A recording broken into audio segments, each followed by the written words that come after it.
Ok. Alors bonsoir à tous. Donc ce soir, on se retrouve pour une étude de préparation à la fête de Toubishvat qui arrive maintenant dans quelques jours, quelques heures même, on va dire, enfin quelques jours. Le but ce soir, c'est d'essayer de se préparer au maximum à la fête comme on essaye de le faire avant chaque fête. S'il y a des gens qui ne me connaissent pas sur le Zoom, je m'appelle Shimon Marciano, je ne suis pas rabbin, toujours pas rabbin. Et voilà, le but c'est de partager une étude ensemble, de voir des points concrets pour essayer de vivre au mieux cette fête Bezrat Hashem. À la fin, je réactiverai les micros. S'il y a des questions, on pourra voir si on peut essayer d'y répondre et voir comment. Ok. Alors, tout Bishvat, tout, en fait, donc déjà, notre étude elle va être basée sur un livre, toujours notre super livre qui s'appelle Halacha Ve'agada. Vous le voyez à l'envers normalement, mais c'est pas grave. Et c'est surtout Bishvat, c'est un Rav qui s'appelle Rav David Shalom Naki, qui a fait une synthèse en fait à partir des enseignements du Rav Ovadia Yosef. Quand la halakha sera différente pour les Ashkenazim, on le précisera en général. Et donc, on y va, Bezrat Hashem. Alors, tout d'abord, tout Bishvat, c'est quoi? Donc, tout, comme vous le voyez ici, tout Bishvat, en fait, c'est tête, zaïn, et ça se lit tout, mais en tête vav, donc ça fait tout en hébreu, mais tête vav, ça fait aussi tête, donc 9 plus vav, 6 ça fait 15 parce qu'en hébreu, pour dire 15 le 15e jour, on dit 9 plus 6 ça fait 15. Et donc, en fait, tout Bishvat, c'est le 15 du mois de Shevat, tout simplement. Et donc, tout Bishvat, ça tombe le 15 du mois de Shevat. Et c'est pour ça que ça s'appelle tout Bishvat. Et comme vous le savez tous, ça s'appelle Rosh Hashanah. Là, il note, c'est le nouvel an des arbres. On pourrait traduire ça comme ça en français. Tout Bishvat ou Yom Rosh Hashanah, là, il note. Donc, je vous partage pas l'écran cette fois. On va essayer d'avancer, de voir un maximum de points et de respecter le timing des Antachem. Chez Tlouyad Bokama, Alachot, les Minyan Shalosh, Notor là. וכן לחשוב השנים לעניין תרומות ומעשרות של פירות האילן כמבואר לאילן. Donc déjà, à quoi ça nous sert de savoir que tout Bishvat est le nouvel an des arbres, puisque en fait, toute cette idée finalement de manger des fruits, ce n'est pas une obligation. Il n'y a pas de halacha d'obligation de manger des fruits à tout Bishvat, c'est un minag en fait, une habitude de manger des fruits. Après, minag Israël Kedoshim, les minags qu'on a, c'est des choses qui sont importantes et à prendre au sérieux.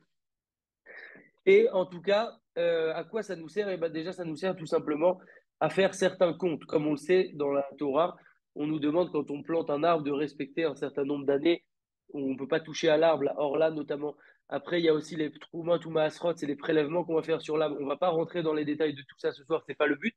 Mais juste pour dire que cette date-là, du coup, elle a des conséquences en fonction de est-ce qu'on a planté un arbre avant tout Bishvat, après tout Bishvat, mais avant telle date, etc. Et donc, il va y avoir des conséquences par rapport à cette date-là.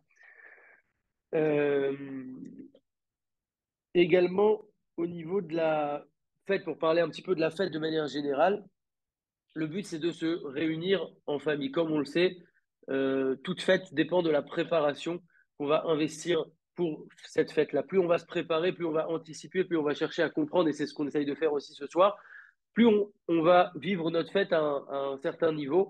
Tandis que si on arrive complètement jeté au dernier moment sans rien avoir préparé, ben, on ne vit pas l'événement et ceci est valable dans n'importe quelle chose de la vie. Donc là, le but ce soir, c'est de balayer pas mal de points. Et après, avec le temps qui nous reste, de se préparer, de savoir ce qu'on doit faire, d'essayer de faire une belle table, d'acheter des beaux fruits, etc. Il y a d'ailleurs un Rav qui s'appelle Rav Yaakov Neumann qui nous dit que tout Bishvat est un des moments les plus élevés de l'année où on va pouvoir vraiment percevoir la grandeur d'Akadosh Baruch Hu, voir les merveilles qu'il a mis à notre disposition. Et on sait que si Hachem a mis à notre disposition des magnifiques fruits, ben c'est qu'on doit en profiter, comme toute bonne chose qu'il nous met à notre disposition. On doit profiter des choses qu'Hachem nous met à notre disposition. C'est pour ça qu'il les a créés, c'est pour nous qu'il les a créés. Et donc, ce Rav nous dit qu'en fait, tout Bishvat, on voit une magnifique table dressée avec tout type de fruits, tout type de couleurs. Et bien, à ce moment-là, on peut vraiment réaliser quelle est la grandeur d'Hachem. Et c'est vrai que les fruits particulièrement, les légumes aussi, hein, c'est valable aussi par exemple pour une belle aubergine, mais les fruits particulièrement, on me dit que ça bug. Est-ce que ça bug chez d'autres personnes? Bon, je pense pas, je sais pas. Bon, s'il y a d'autres personnes chez qui ça bug, dites-le moi. En tout cas, euh, ok. En tout cas, ça va être l'occasion de vraiment réaliser la grandeur d'Akdosh Baruch Hu. Et c'est vrai que quand on regarde des fruits, eh ben, des fruits, c'est magnifique. On regarde une fraise, on voit la couleur d'une fraise, on voit à quel point des fruits, c'est précis. Même si on avait voulu les designer, aujourd'hui, on a beaucoup de design, de 3D, etc. Et ben franchement, c'est un résultat qui est extraordinaire et ces fruits-là, ils datent pas d'aujourd'hui, mais ces fruits-là, ils ont toujours existé. Et donc, c'est des merveilles d'Akadosh Baruch Hu, et c'est donc le moment de regrouper tout ça et de contempler tout ça. Au niveau des Tachanounim, donc tout Bishvat, c'est une fête quand même, donc on ne lit pas les Tachanounim, les supplications, et donc automatiquement tous les passages qui sont liés aux Tachanounim, il y a certains passages que dès lors qu'on ne lit pas les Tachanounim, on ne lit pas aussi ces passages-là, comme par exemple le Lamnatseach entre Ashrei et Valet Sion, etc., etc. Également le Tikkun Chatzot, on sait que le Tikkun Chatzot est composé du Tikkun Rachel plus le Tikkun Léa, et on sait que tous les jours où on n'a pas de Tachanounim, on ne lit pas les Tachanounim, on ne lira que le Tikkun Léa, qui est composé de paroles plus de supplication, d'encouragement, de réconfort, d'encouragement, d'espoir, etc. Alors que le Tikkun Rachel, c'est plus voilà, sur tous les malheurs qu'on a vécus, etc. Donc, quand c'est un jour de fête, on ne lit pas le Tikkun Rachel, mais on va lire que le Tikkun Léa, comme tous les jours où on ne lit pas où on ne dit pas les Tachanounim. On ne pourra pas jeûner à tout Bishvat, quelqu'un qui voudrait faire un jeûne parce qu'il est khatan ou parce que c'est l'année d'un parent, c'est la Haskara, il veut jeûner, etc. Il ne pourra pas jeûner, on ne peut pas jeûner, on ne peut pas jeûner à tout Bishvat. Concernant la décoration de la table, donc comme on le sait, Shiva Tamini, Minag Israël Kedoshim la terre et Tashulchan Belel tout Bishvat, Beperot Ailan, ou les Varech Aleem, ou Biyuchan Mevim, Beperot Shiva Taminim, chez Ishtabcha Bahem, Eretz Israël. On a l'habitude donc de faire une magnifique table, comme on l'a dit au début. Le but, c'est de se retrouver en famille, entre amis, enfin, de faire en tout cas quelque chose de, voilà, une ambiance kadosh et une ambiance de simcha autour d'une belle table.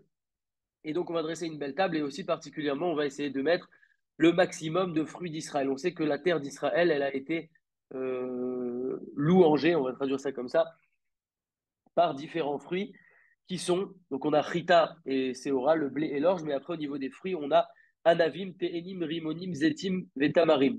Donc des raisins, des figues, la grenade, les olives et les dattes. Au niveau des, au niveau des brachot, c'est aussi l'occasion de parler de brachot, puisque à Toubijat, on va faire pas mal de brachot, on va être concentré sur les fruits, etc. Donc c'est l'occasion de rappeler quelques principes concernant la grandeur et l'importance des brachot. Parce que finalement, les brachot, c'est quelque chose qu'on a régulièrement dans notre quotidien.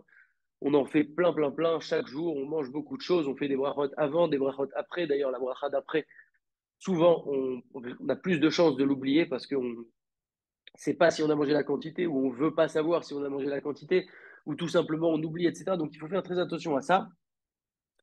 Euh, D'ailleurs, il y a une marloquette dans la Gemara Brachot. Il y a là-bas une contradiction qui est ramenée. On a deux choses. D'un côté, on nous dit l'Hachem à Aretz Umloa, c'est-à-dire que la terre appartient à Kadosh Baruch Hu, à Hachem, la terre et tout ce qu'elle contient appartient à Hachem. Et d'un autre côté, on a un autre verset qui nous dit Hashamaim Shamaim l'Hachem, Ve'haaretz Natan Livne Adam. Le ciel, c'est à Hachem, mais la terre, il les a donnés aux hommes. Donc on a une contradiction. Au début, on a dit que la terre, elle appartient à Hachem, et après, dans l'autre verset, on nous dit que la terre, elle appartient, il l'a donnée aux hommes. Donc, est-ce qu'elle appartient à Hachem ou aux hommes finalement? Et bien, la Gemara là-bas, elle répond que ça dépend. En fait, c'est deux états différents. Avant de faire une bracha, la terre, elle appartient à Kadosh Baruch Hu. J'ai une pomme. Avant que je fasse une bracha, la pomme ne m'appartient pas, je ne peux pas la consommer.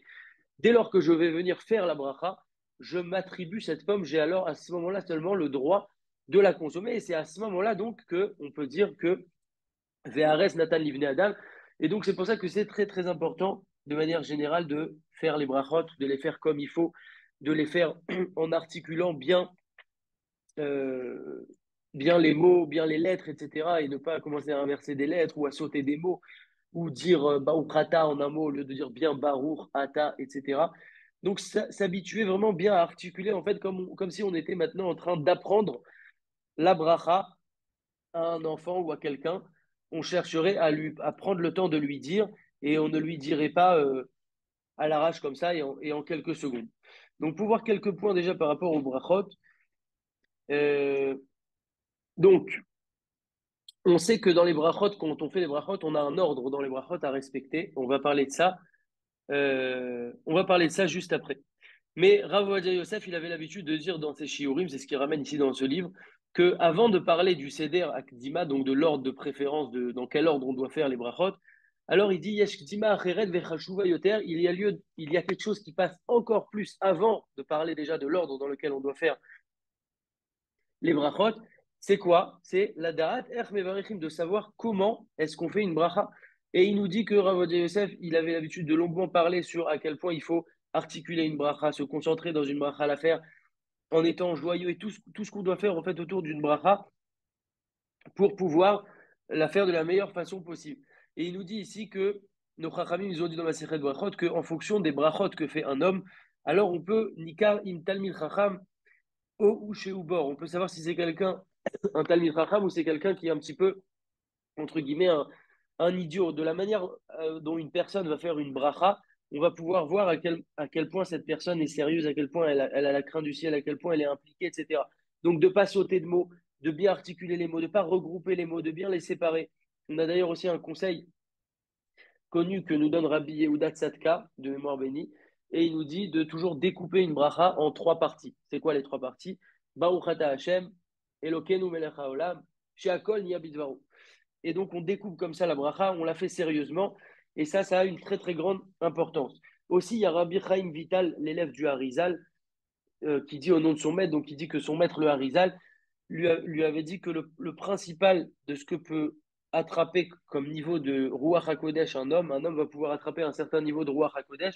Au passage, j'avais entendu que le Ruach HaKodesh, il y a différents niveaux de Ruach HaKodesh, mais il existe un niveau de Ruach HaKodesh qui est accessible à tout le monde, à n'importe quelle personne, ça s'appelle la Etzat Tova. J'avais entendu ça un jour de la part d'un rab qui s'appelle Rav Michael Lechamp. Et la Etzatova, c'est quoi? C'est un petit peu ce feeling, cette intuition. J'ai un choix à faire, j'ai deux directions. Bah, j'ai pris à droite, je sais pas pourquoi, je l'ai bien senti. J'ai choisi ça. Et bah, ça, c'est déjà un niveau de Ruach HaKodesh. C'est le premier niveau. Après, bien entendu, qu'il y a des niveaux beaucoup plus élevés que vont avoir les tzadikim, etc. Mais en tout cas, le Harizal avait l'habitude que la façon d'attraper un Ruach HaKodesh, c'est vraiment d'Afka par la manière avec laquelle on va faire nos birkot anéhénim. Les birkot anéhénim, c'est littéralement les birkot, les brachot de profit.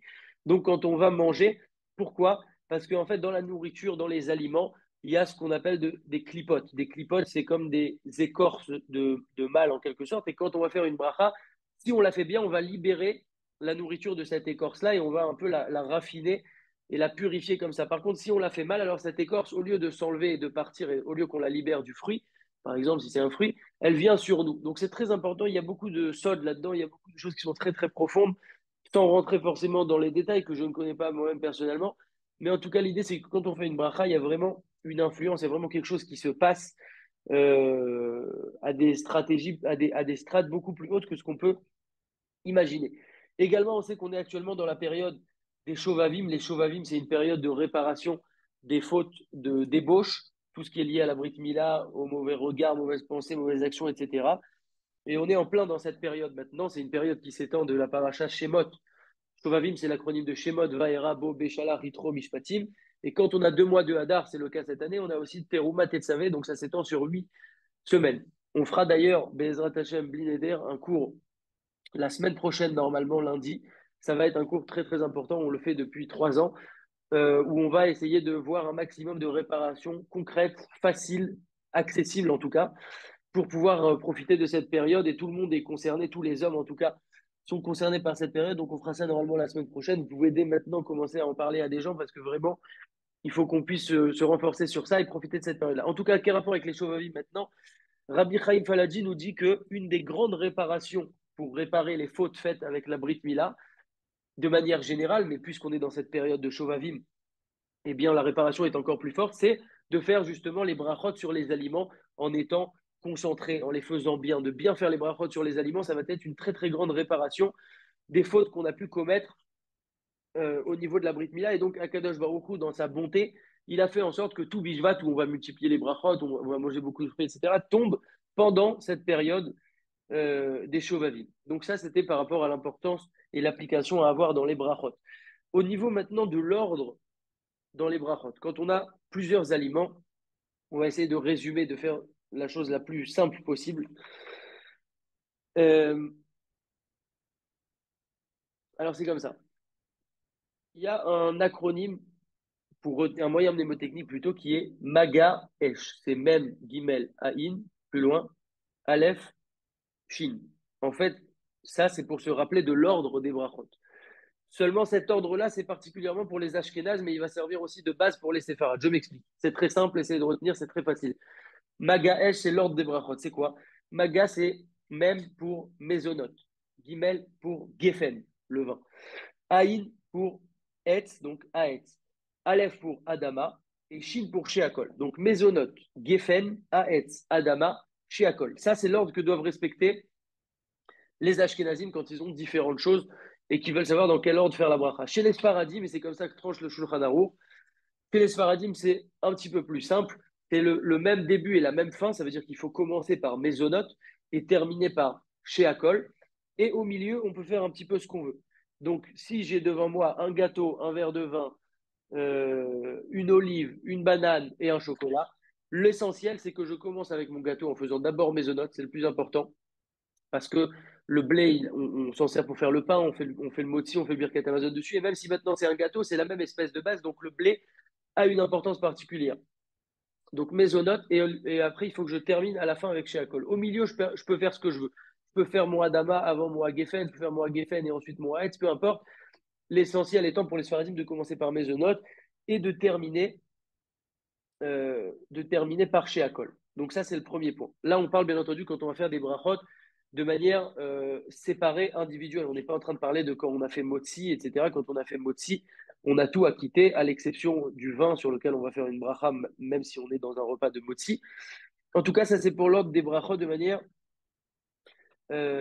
générale. Bien sûr, il y a beaucoup à dire sur les brachot, ce n'est pas l'objet de notre étude ce soir, mais c'est important quand même de comprendre quelques points par rapport à ça. Euh, Maintenant, une fois qu'on est dans un... Si j'ai devant moi du Haetz et du Adama, comme on a dit chez les Sfaradim, il n'y a pas d'ordre. Chez les Ashkenazim, il faudra faire d'abord Haetz et ensuite Adama. Mais chez les Sfaradim, il n'y a pas d'ordre. Donc, je peux faire soit Haetz, soit Adama. Maintenant, si je me retrouve devant du Haetz et que j'ai du Haetz normal, classique, standard, et j'ai du Haetz des fruits d'Israël. Automatiquement, les fruits d'Israël, on a dit qu'il y a le blé, l'orge, donc ça compte pas, c'est des céréales.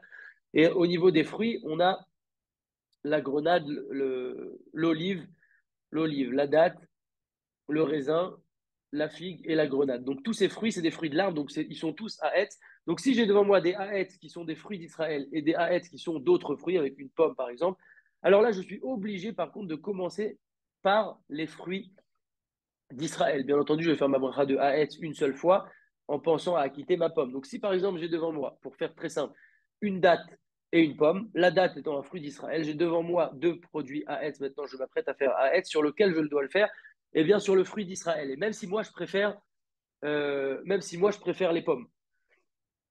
On parle bien entendu dans le cas où on va manger la date, hein, pas si quelqu'un il n'aime pas les dates, alors là il n'y a même pas de considération. Mais en tout cas, si je vais manger la date et la pomme, je suis obligé de commencer par la date d'abord parce que c'est un fruit d'Israël et ensuite je mange ma pomme. Au niveau maintenant, au niveau même des fruits d'Israël, il y a aussi un ordre dans les fruits d'Israël. Et quel est cet ordre? Il est très simple aussi. Il y a un moyen mnémotechnique pour le retenir. Et je vous le donne tout de suite. On sait que le pasouk qui nous parle des fruits d'Israël, il nous dit comme ça: Eretz Rita ou Seora, Vegefen ou Teeda, Verimon, Eretz Zaïd Shemen ou Dvash. Sans rentrer dans les détails, parce qu'on ne peut pas expliquer trop de choses par rapport au timing qu'on a, un moyen mnémotechnique pour retenir dans quel ordre faire les brachot sur les fruits d'Israël eux-mêmes, sauf que cette fois on n'a que des fruits d'Israël, je veux savoir dans quel ordre les faire, et bien le moyen mnémotechnique qu'il nous donne ici, c'est de le faire euh, en fonction du nombre de noyaux ou de pépins que j'ai dans le fruit. Donc la date, pardon, l'olive, elle a un noyau. Donc je commencerai d'abord par l'olive, si j'ai une olive bien sûr. Ensuite, euh, Ensuite, j'ai la date. La date, si on regarde bien, le noyau, il est fendu un petit peu en deux, donc c'est comme s'il y avait un double noyau. Donc en deuxième position, j'ai la date. Ensuite, en troisième position, j'ai le raisin. Le raisin, en général, il y a trois ou quatre pépins. Ensuite, en quatrième position, j'ai la figue. Il y a beaucoup de pépins, mais elle n'est pas remplie de pépins. Et ensuite, j'ai la grenade qui, elle, n'est que pépins, puisque une grenade, on ne mange que les pépins, donc on considère que c'est celle qui a le plus de pépins. Et c'est comme ça qu'on retient l'ordre de préférence, de l'ordre dans lequel dans lequel consommer les fruits d'Israël. Euh, Une seconde. Pas l'ordre dans lequel consommer, hein, pardon, puisqu'on peut après tous les consommer. L'ordre dans lequel on doit faire les brachot, ça veut dire quel fruit je vais choisir pour faire la bracha. Donc voici l'ordre: olive avec un noyau, date avec le double noyau, raisin avec trois ou quatre pépins, figue et enfin la grenade. Donc ça, c'est au niveau des fruits d'Israël. Donc il faut essayer de trouver des fruits d'Israël, notamment pour la table de Toubishvat. Bezrat Hashem, c'est une très bonne chose. Également, on sait que quand on fait des brachot, et ensuite on va pouvoir continuer, quand on fait des brachot, on sait qu'il y a la bracha acharona. Comme on a dit, souvent la bracha acharona, elle passe à l'as malheureusement, mais il faut être précis et vigilant dans ça. Il faut connaître les quantités à partir desquelles on doit faire la bracha acharona. Il n'y a pas d'obligation de chercher à atteindre la quantité pour faire la bracha acharona. Par contre, je ne peux pas rester dans un doute et se dire, bon, allez, j'espère que j'ai pas mangé la quantité, ou allez, je vais dire que j'ai mangé la quantité, je fais la bracha après. Non, je ne peux pas faire ça. Et donc, c'est important de se renseigner sur les brachot, comment les faire, avec quelle quantité, etc. Encore une fois, on reste ici global, on ne peut pas rentrer maintenant dans tous les détails. Euh, Il y en a qui cherchent donc des fruits qui vont être de la nouvelle récolte pour pouvoir faire la bracha de Sherianou. La bracha de Sherianou, donc, Sherianou, qui est Manu Vegianou Lazemanazé, qui nous a fait vivre, béni soit Hachem, etc., qui nous a fait vivre et qui nous a établi et qui nous a fait arriver à ce moment-ci. Donc en fait, c'est une bracha de réjouissance quand on a quelque chose de nouveau. Il faut que ça soit quelque chose de la nouvelle récolte. C'est pas parce que moi, c'est la première fois que je le vois depuis longtemps que je peux décider de faire Sherianou. Donc l'idéal étant d'aller chez un primeur qui sait, quelqu'un en qui on a plus ou moins confiance et qui va te dire, tiens, ça c'est des dates de la nouvelle récolte. Dès lors que c'est de la nouvelle récolte, même si moi j'ai mangé peut-être des anciennes dates il y a 2 mois, c'est pas un problème. Il faut juste s'assurer que ça soit de la nouvelle récolte et à ce moment-là, on peut faire Shechianou. Selon Rav Ovadia Yosef, on pourra même faire Shechianou plusieurs fois sur plusieurs fruits différents, nouveaux bien entendu, tant qu'on ne les a pas tous amenés à table. Donc il y en a qui font ça, ils achètent plusieurs fruits nouveaux, ils les amènent au fur et à mesure. Un fruit nouveau, je fais la bracha juste après Shechianou. Et après, j'amène un autre fruit nouveau qui n'était pas devant moi, devant ma table, et je vais pouvoir comme ça multiplier aussi euh, la bracha de Shechianou. Je vois qu'il y a des questions, on va tout voir, Blinder, après, hein. Là, c'est juste pour que je reste concentré. Euh, un point qui est très, très important. Très, très, très, très, très important. Tout est important, mais ça, c'est très important. Euh, on voit parfois en France, pour ceux qui sont en France, dans des étals, on voit qu'il y a des fruits qui viennent d'Israël. Avocats d'Israël, orange de Jaffa, etc. Il faut savoir qu'on n'a pas le droit d'acheter ces fruits-là. C'est pas qu'on n'a pas le droit en réalité, c'est qu'en fait, il faudrait faire des prélèvements. Les Trumot ou Maasrot, il y a un texte à lire, il faut savoir combien prélever, etc. Donc, l'idéal étant de ne pas rentrer dans ça pour ne pas rentrer dans les problèmes, parce que c'est vraiment un problème de manger quelque chose qui n'a pas été prélevé et qui vient de la terre d'Israël. Donc, on ne doit plus faire les clients à se dire: ah, j'ai trouvé des oranges de Jaffa, ah, j'ai trouvé des avocats de Tel Aviv. Non, on doit s'abstenir de les acheter. Alors, bien sûr, si c'est pas marqué, on n'a pas d'obligation d'aller chercher à enquêter, etc. A priori, on voit un fruit dans un supermarché en France, il ne vient pas d'Israël. En revanche, si c'est affiché, c'est souvent affiché quand c'est le cas, alors on ne devra absolument éviter d'acheter ces fruits d'Israël parce qu'on risque de rentrer dans un problème de prélèvement. Et donc, le but, ce n'est de pas rentrer euh, dans ces choses-là. Très bien. Au niveau de tout Bishvat, comment faire? Donc, l'idéal, puisque pour honorer cette fête, celui qui peut, en tout cas, c'est de faire un repas, son repas du soir classique, par exemple, le soir de la fête, de faire motzi, donc de faire un bon repas avec motzi, etc., et d'amener les fruits au milieu de la Séouda, avant le Birkat Amazon. Ne pas les manger avant, ne pas les manger après, parce que sinon, on va devoir faire des brachot. Ça s'appelle bracha chez Natsricha, ça veut dire que si je fais la bracha avant mon repas, comme je sais que je vais faire mon repas juste après, et si je fais motzi juste après, bah, j'aurais pas eu besoin de faire cette bracha, je crée maintenant une nécessité que je n'avais pas. Pour pas rentrer trop dans les détails, celui qui fait un repas de motzi, il intègre les fruits au milieu de son repas, et tout à la fin du repas, il fera Birkat Amazon qui acquittera également les fruits. Maintenant, comment je fais au niveau des fruits? Alors, bah, en fait, on fera une seule fois. On sait que dans le repas, il y a certaines choses sur lesquelles on a le droit de faire des brachot, notamment des fruits, parce que les fruits ne font pas partie du repas, ils viennent comme dessert et donc on a le droit de faire une bracha sur des fruits. Donc je ferai une fois à Etz, une fois à Dama, en pensant à acquitter quand je fais mon Etz, je pense à acquitter tous les fruits à Etz que je vais manger. Et en faisant une fois à Dama, je pense à acquitter tous les fruits à Dama que je vais manger. Quand je ferai mon Haetz, eh bien, idéalement, je le ferai sur un fruit d'Israël, en pensant à quitter tous les autres fruits d'Israël et aussi tous les autres fruits Haetz de ma table. Et quand je ferai Adama, je ferai Adama pour acquitter tous les fruits Adama. Concernant le fruit d'Israël, je ne pourrais pas ici prendre une olive. Pourquoi je ne peux pas prendre une olive? Parce qu'une olive, c'est pas vraiment un fruit. Ça veut dire que c'est quelque chose qui vient avec le repas. On ne peut pas considérer que c'est à part du repas.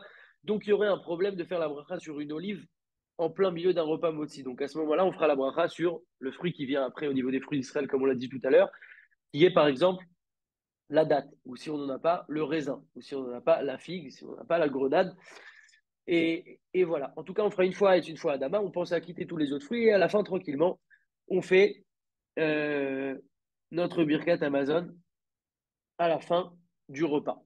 Bien entendu, on se réunit ensemble, on essaye de chanter, on essaye d'être de bonne humeur, de mettre une petite ambiance. À la fin, je vais vous montrer un document qui est très sympathique. Après, on a l'habitude à tout Bijvat lui-même pendant la fête d'étudier un petit peu toutes ces halakhot qui concernent la fête, qui concernent aussi tout ce qui est les prélèvements qu'on doit faire sur les fruits d'Eretz Israël, etc. Donc, celui qui peut étudier un petit peu ces sujets-là, ce jour-là, c'est très très bien. Euh, Très bien, très bien. Une seconde, hein. Bougez pas.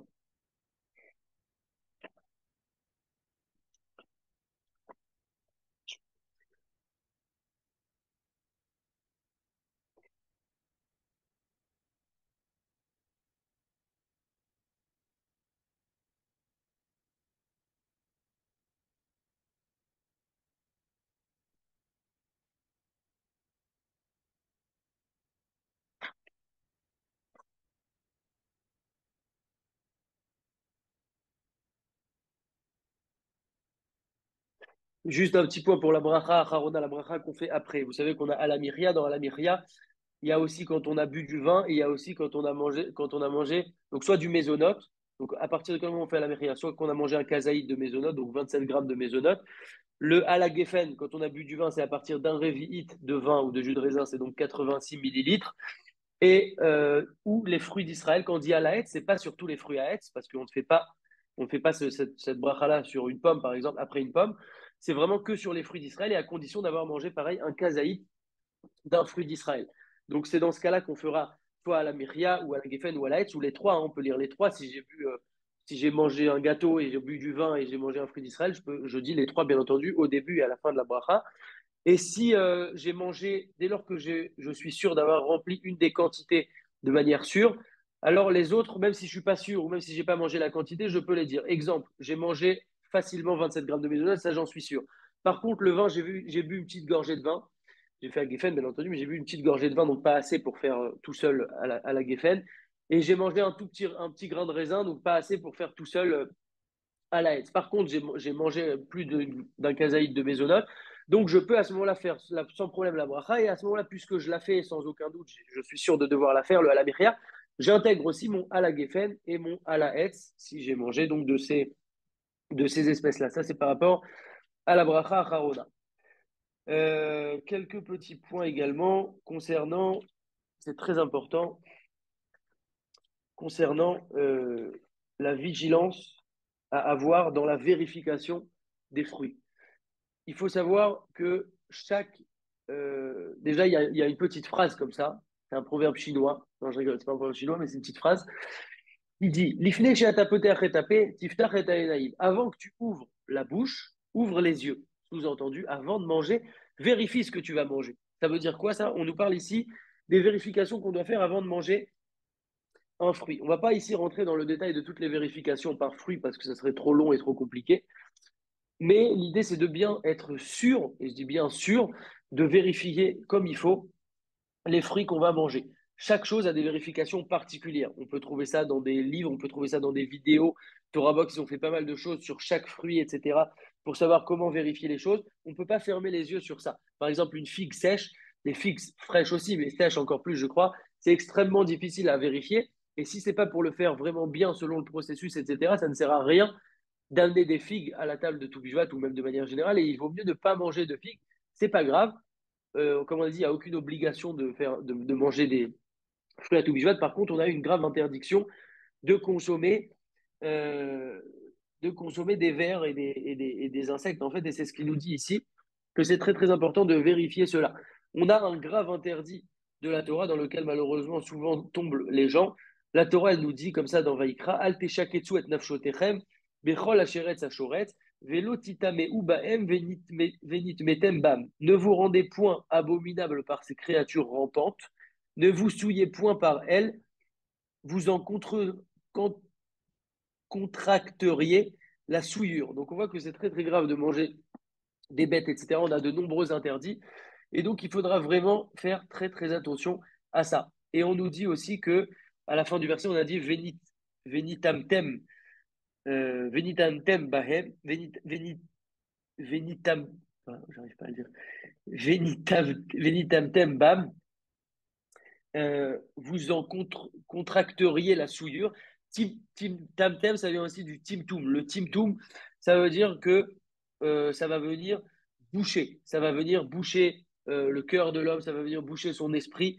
Au niveau rouhani, au niveau spirituel, c'est pas juste de la nourriture, ça a une grande, grande importance. Donc, quand on mange des choses pas cachères, ça va venir maintenant boucher notre esprit, notre cœur, etc. Et donc, c'est pour ça aussi que c'est très, très important de faire attention à ces choses-là. Maintenant, quelqu'un qui va manger un fruit dans lequel il n'y a pas lieu a priori de faire de vérification. Par exemple, une pomme. Une pomme, il n'y a rien à vérifier. On ne nous demande pas de vérifier une pomme. Une orange, par exemple, non plus. La personne mange la pomme et elle se rend compte qu'il y avait un verre. Elle trouve un bout de verre, situation la plus catastrophique. Alors, cette personne-là, elle est anous. Ça veut dire que c'est complètement involontaire. Elle a été contrainte de manger ça. Elle n'avait pas à vérifier, donc elle ne pouvait pas savoir. Donc, elle n'a pas besoin de caparer, elle n'a pas besoin de faire expier sa faute.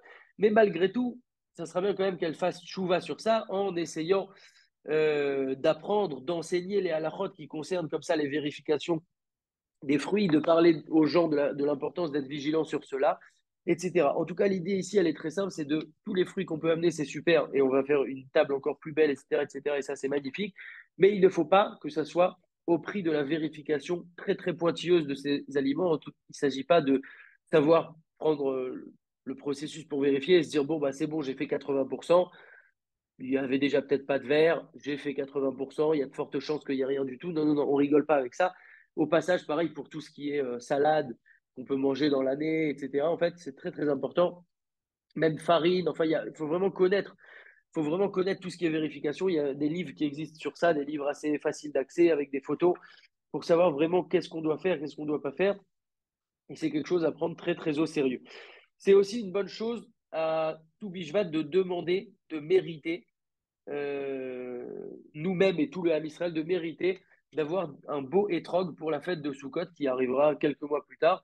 C'est une bonne chose de demander cette prière-là. Il y a un texte qui a été fait par le Ben Ishraï et Rav Ovadia Yosef avait l'habitude de faire cette demande-là pour mériter un beau étrog.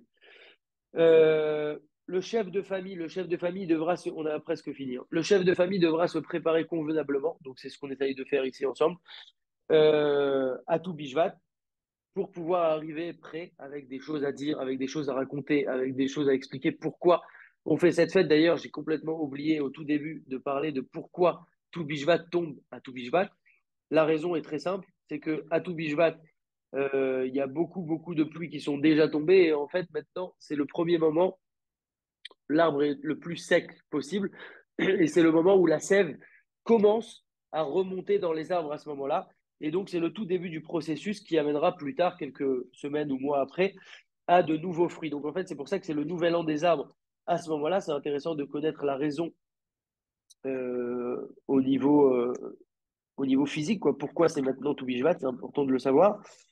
Et il y a des pays où les pluies, par exemple, elles tombent pas en hiver, enfin, elles tombent pas en décembre ou en novembre, mais elles tombent en plein mois d'août. Alors, on pourrait se dire, du coup, dans ces pays-là, est-ce que Toubishvat devrait être à une autre date? Eh bien, non, car on considère qu'en fait, le principal des pluies, on se base par rapport à Eretz Israël. Et comme en Eretz Israël tombe à ce moment-là, on se base sur ça. Et on considère que tout le reste des pluies qu'il va y avoir dans le monde, ce n'est que les restes d'Eretz Israël. Et donc, c'est pour ça que la référence, ça restera toujours Eretz Israël par rapport à ces choses-là. Donc voilà pourquoi on fait tout Bishvat euh, à ce moment-là. Ne bougez pas, je regarde quelques points. Euh,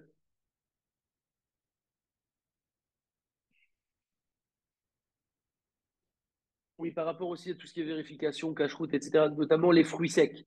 Il faut savoir qu'on ne peut pas acheter des fruits secs n'importe où pour ceux qui habitent en France, par exemple. J'ai lu que souvent ils sont enrobés de paraffine pour les rendre plus jolis, plus beaux ou plus doux, je ne sais pas pourquoi, ou pour travailler avec le etc. tout simplement. Et en fait, des fois, ça va être des graisses qui sont problématiques. Donc en fait, il faut vraiment vérifier que même les fruits secs, ne pas se dire bon bah c'est des cacahuètes, c'est des cacahuètes.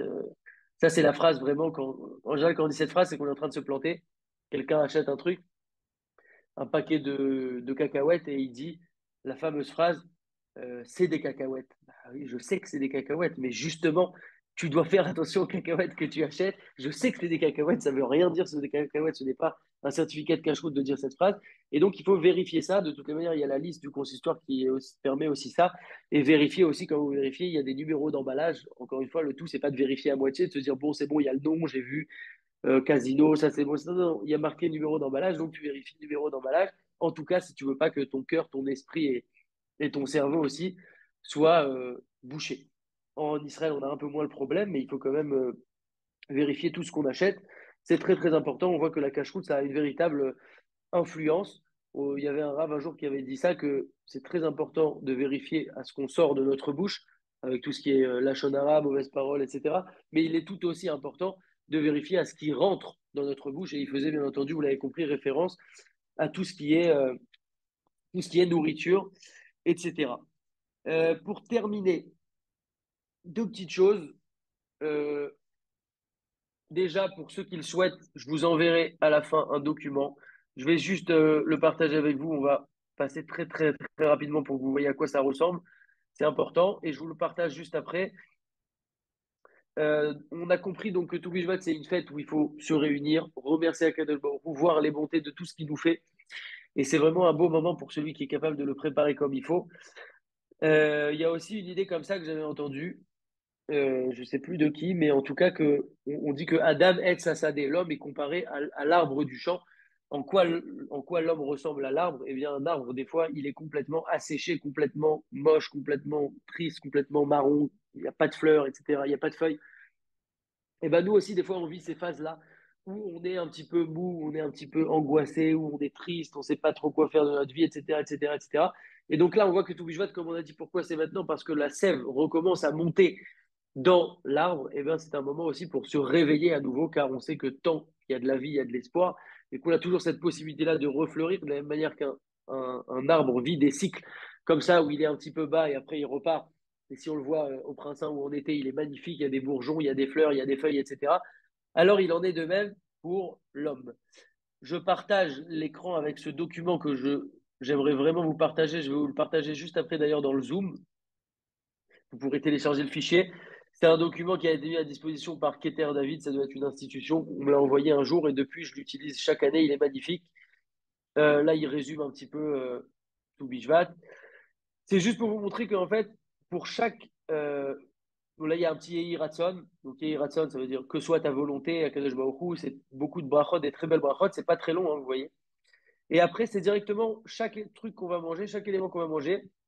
Il y a un petit Tehillim particulier à lire. Il y a la bracha, donc ça, vous la connaissez en général. Et il y a une petite prière à chaque fois, Ribono Shalolam, maître du monde, et on demande à Akadosh Baruch Hu à chaque fois quelque chose de particulier. Donc pour le blé, euh, vous voyez mon écran, voyez aussi, tu peux me faire un pouce parce que je vois ton truc. Ouais, super, merci. Pour le pain, le blé, ça va être une fila sur la parnassa. On sait que le blé, c'est magnifique. D'ailleurs, on est cette semaine Parashat Béchalar le mardi de Parashat Béchalar, donc ça sera demain. Dans la journée, c'est bien de lire la Parashat Aman, deux fois la lecture de la Torah et une fois le Targum. Vous trouvez d'ailleurs, si vous tapez Parashat Aman, il y a le texte qui est tout prêt. C'est une grande ségoula pour la Parnassa. En tout cas, quand on mangera le blé, quand on mangera le blé, on pensera à la Parnassa. L'orge, pareil, il y a toujours un petit équilibre, toujours un petit ratson, c'est le même fonctionnement. L'orge, c'est pour la Géoula, pour la délivrance. Le vin, pour la paix dans le foyer, Tfila Lishlom Baït. Et à chaque fois, une mini fila comme ça, mais très, très efficace. Prière pour trouver son conjoint également. L'olive, pour des parents, prière des parents pour leurs enfants, Tefila Avot Albanim. Fruits nouveaux avec Shechianou, etc. La date pour prière pour les érudits et les tzadikim. Le raisin pour mériter une descendance. La figue pour mériter d'étudier la Torah, l'imoud Torah. Et à chaque fois, ils expliquent comme ça en quelques lignes. En fait, c'est magnifique pourquoi la Torah est comparée à la figue. Car les fruits de la majorité des arbres, tels que l'olivier, la vigne, les dattiers, etc., sont cueillis en même temps, tandis que les fruits du figuier ne sont pas cueillis tous en même temps. Les figues, ça se ramasse une par une comme ça, etc., au fur et à mesure. Et donc, il dit que c'est pareil au niveau de la Torah. On commence à étudier un petit peu, petit à petit, on ramasse un petit peu, et encore un peu plus, et un peu plus, etc. Et c'est progressif. Donc, il donne aussi à chaque fois une idée comme ça, en fonction du fruit. Pareil pour la grenade, pour à l'imout donc pour s'améliorer envers son prochain. Il y a même en phonétique, hein, vous voyez. Pour mériter un bel étrog à la fin. Bon, voilà, il y a beaucoup de choses très intéressantes. La pomme pour mériter d'aimer Hachem. Les noix pour briser les écorces du mal, briser la clipa. Le caroub pour se contenter de peu. On sait que Rabbi Shimon Bar Yochai, il mangeait des caroubs pendant toute la durée où il était dans la grotte, pendant 13 ans, je crois, ça doit être pour ça, à mon avis. Les amandes, il n'y a rien. Les fruits de la terre, donc tout ce qui est adama, prière pour la santé. Bon, voilà, on va pas tout faire. Enfin, voilà, on a fini. Vous avez même à la fin, à la Myria, à la Geffen, etc., tout détaillé. C'est un magnifique document. À la fin, il y a aussi quelques ségoulottes en fonction des choses qu'on peut manger. Donc, ceux qui veulent ce document, bah, je vous le partage déjà tout de suite dans le Zoom, comme ça sera fait.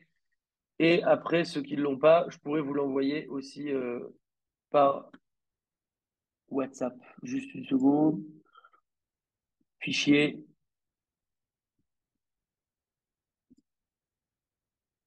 Euh, je vous l'envoie dans le chat, hein. Vous pouvez le télécharger tout de suite et le garder précieusement dans votre téléphone et même le diffuser à des gens. Comme ça, ils pourront bien vivre leur fête. Il pèse que 2 MO en plus, c'est génial. Euh, je vérifie qu'on a tout dit, enfin, ce qu'on voulait voir en tout cas. Je pense que ça va, on a tenu le timing au prochain.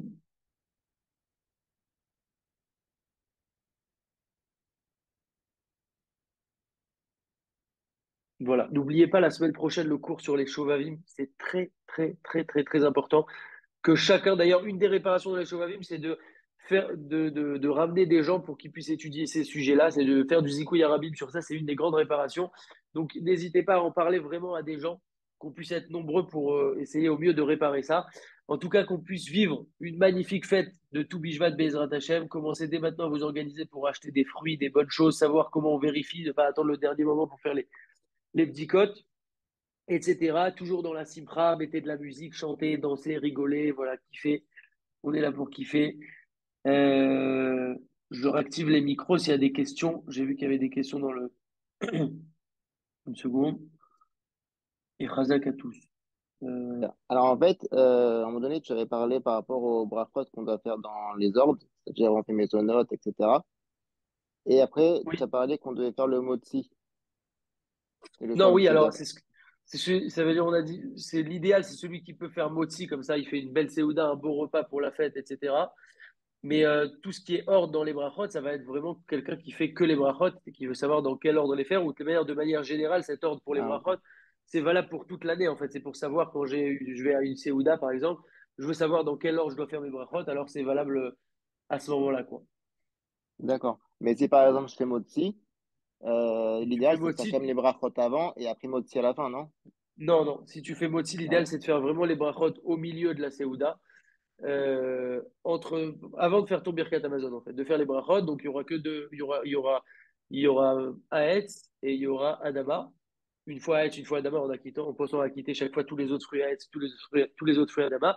Et il y aura aussi Agefen, puisque Agefen, c'est une bracha qu'on fait exceptionnellement aussi, même quand on a fait motzi, on doit faire Agefen pour boire ouais. du vin, si tu veux boire du vin à cette séouda. D'accord. Donc le motzi, il quitte pas les fruits, quoi. Le moti, la quitte pas les fruits. En tout cas, on peut faire la bracha parce qu'on considère justement que le fruit vient en dessert et c'est pour ça qu'on ne pourra pas le faire sur Hmm. l'olive parce que l'olive, c'est quelque chose qu'en général qu'on mange pas en dessert. Donc, il faudra vraiment, on pourra faire la bracha, mais à condition que ce Directement, soit ok. vraiment sur un fruit comme la date ou la grenade ou voilà. D'accord. Et ça marche toute l'année en vrai, cette Ouais, ouais, halakha-là. ça c'est valable toute l'année, exactement. Ok, C'est valable d'accord. toute l'année. Ok. Après, il y a Ok, toujours des top. petits points plus fins et d'autres choses, etc. Mais ça prend du temps et là, c'était pas l'objet du cours, mais c'était pour donner un petit peu une base, quoi. J'ai compris. Ok, très bien. Ben, merci beaucoup en tout cas. Razak, avec plaisir.